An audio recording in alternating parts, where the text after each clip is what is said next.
بسم اللہ الرحمن الرحیم۔ مولانا سعد صاحب کی اس گفتگو سے متعلق یہ سوال ہے کہ کس حد تک درست ہے۔ پہلے اس کو تھوڑا سا سماعت کر لیں، اس کے بعد میں اس پہ تبصرہ کرتا ہوں۔ حضور اکرم صلی اللہ علیہ وسلم باوجود تمام مشاغل کے اور باوجود متواصل الاحزان یعنی مسلسل آپ غمگین رہتے تھے، اس کے باوجود آپ اپنے بچوں کے ساتھ اس طرح کھیلتے تھے کہ شاید اس زمانے میں اس طرح کھیلنا لوگوں کو عیب معلوم ہو، کوئی دیکھ لے گا تو کیا کہے گا۔ آپ صلی اللہ علیہ وسلم اونٹ بن جاتے حسنین کے لیے اور وہ آپ کے بالوں کی لٹوں کی لگام بنا دیتے اور آپ اونٹ کی آواز نکالتے اور یہ دونوں آپ کی پیٹھ پر سوار رہتے۔ آپ چاروں ہاتھوں پیروں سے آپ چلتے اونٹ بن کر اور حسنین آپ کی پیٹھ پر سوار ہوتے۔ دیکھنے والے کہتے کیسی اچھی سواری ہے، آپ فرماتے سوار بھی تو کتنے اچھے ہیں۔ اپنے منڈوں پر بچوں کو بٹھا کر صحابہ کے درمیان آپ نکل آتے تھے۔ مولانا سعد صاحب کی جو گفتگو ہے اس سے متعلق خاص طور سے ایک بات جو معلوم کی گئی ہے وہ یہ ہے کہ اس میں مولانا سعد صاحب جو فرما رہے ہیں کہ آپ صلی اللہ علیہ وسلم حضرات حسنین کے لیے اونٹ بن جایا کرتے تھے اور آپ کے بالوں کی لٹوں کی لگام بنا لیتے تھے اور آپ صلی اللہ علیہ وسلم اونٹ کی آواز نکالا کرتے تھے، تو یہ والی جو خاص طور سے یہ والی جو بات ہے کہ آپ صلی اللہ علیہ وسلم اونٹ کی آواز نکالتے تھے، کیا کسی روایت کے اندر اس کا ذکر ہے؟ تو جواب میں عرض ہے کہ میں نے خود بہت اس کو تلاش کیا اور جو دیگر اہل علم ہیں ان سے معلوم کیا کہ کیا کوئی اس طرح کی بات موجود ہے، تو سب نے لا علمی کا اظہار کیا۔ نہ مجھے کوئی اس طرح کی بات مل سکی ہے اور نہ دیگر اہل علم کی طرف رجوع کیا گیا۔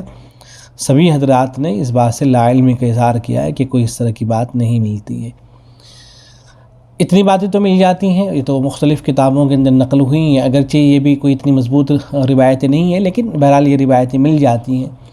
کہ اللہ کے نبی صلی اللہ علیہ وسلم حضرات حسنین کو اپنے اوپر سوار کیا کرتے تھے۔ مثلاً حضرت جابر کی روایت ہے، وہ فرماتے ہیں کہ میں نبی اکرم صلی اللہ علیہ وسلم کے پاس میں آیا اور آپ صلی اللہ علیہ وسلم نے حضرت حسن اور حسین کو اپنی پیٹھ کے اوپر سوار کر رکھا تھا، وہ یمشی بہما، ان کو لے کر چل رہے تھے۔ تو میں نے کہا کہ نعم الجمل جملکما، کہ تمہارا اونٹ بڑا عمدہ اونٹ ہے۔ تو رسول اکرم صلی اللہ علیہ وسلم نے ارشاد فرمایا کہ جو سوار ہیں وہ بھی تو بڑے عمدہ ہیں۔ تو یہ روایتیں تو مل جاتی ہیں کہ آپ صلی اللہ علیہ وسلم کندھوں پر سوار کر رہے ہیں یا حضرات حسنین کو پیٹھ پر سوار کر رہے ہیں اور سواری کی تعریف بھی ہو رہی ہے، سوار کی تعریف بھی ہو رہی ہے، تو یہ روایتیں تو مل جاتی ہیں۔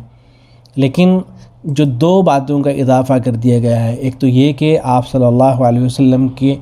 بالوں کی لٹوں کی لگام بنا لیا کرتے تھے حضرات حسنین، تو اس کا بھی کوئی عطا پتہ نہیں ہے۔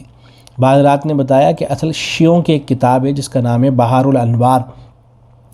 تو اس کتاب کے اندر یہ بات نقل ہوئی ہے کہ آپ صلی اللہ علیہ وسلم کے سر کے درمیانی حصے میں آپ صلی اللہ علیہ وسلم نے 2 لٹوں کو حضرات حسنین کے لیے چھوڑ رکھا تھا۔ تو یہ بہار الانوار کے اندر یہ بات نقل ہوئی ہے، لیکن صورتحال یہ ہے کہ یہاں بھی اس کی سند کا کچھ عطا پتہ نہیں ہے، نہ اس کا جو ماخذ ہے اس کا کوئی عطا پتہ نہیں۔ تو ایک تو شیعوں کی کتاب ہے، اوپر سے وہ بھی بغیر سند کے اور بغیر ماخذ کے ہے یہ جو روایت ہے، تو بہرحال اس کا بھی کچھ عطا پتہ نہیں ہے۔ اور دوسری یہ والی جو بات ہے کہ آپ صلی اللہ علیہ وسلم اونٹ کی آواز نکالتے، تو اس طرح کی بات بھی نہیں مل سکی ہے۔ تو جب تک کہ اس طرح کی بات نہیں مل جاتی ہے تو اسے آپ صلی اللہ علیہ وسلم کی طرف منسوب کرنا اور یہ کہنا کہ آپ صلی اللہ علیہ وسلم ایسا کیا کرتے تھے، یہ کسی بھی طرح سے درست نہیں ہے۔ اس طرح کی باتیں ہرگز بیان نہیں کرنی چاہیے۔ اگر میری گفتگو کو وہ حضرات سن پا رہے ہیں جو مولانا سعد صاحب کی باتوں کو ہر بات کی کوئی نہ کوئی تعویل کر لیتے ہیں یا کہ وہ تلاش کر کے دکھا دیتے ہیں کہ دیکھو یہ بات یہاں پر موجود ہے، تو اگر کوئی اس طرح کے صاحب سن رہے ہیں ان سے گزارش ہے کہ ذرا اس کو تلاش کر کے دیں۔ اگر آپ کی رسائی ہو جاتی ہے تو بتائیں کہ ذرا یہ جو 2 باتیں ہیں کہ آپ صلی اللہ علیہ وسلم کی بالوں کی لٹوں کی لگام بنا لیا کرتے تھے حضرات حسنین اور آپ صلی اللہ علیہ وسلم ان کے لیے اونٹ کی آواز نکالا کرتے تھے، تو بتایا جائے کہ ذرا یہ 2 باتیں کہاں پر موجود ہیں۔ السلام علیکم ورحمۃ اللہ۔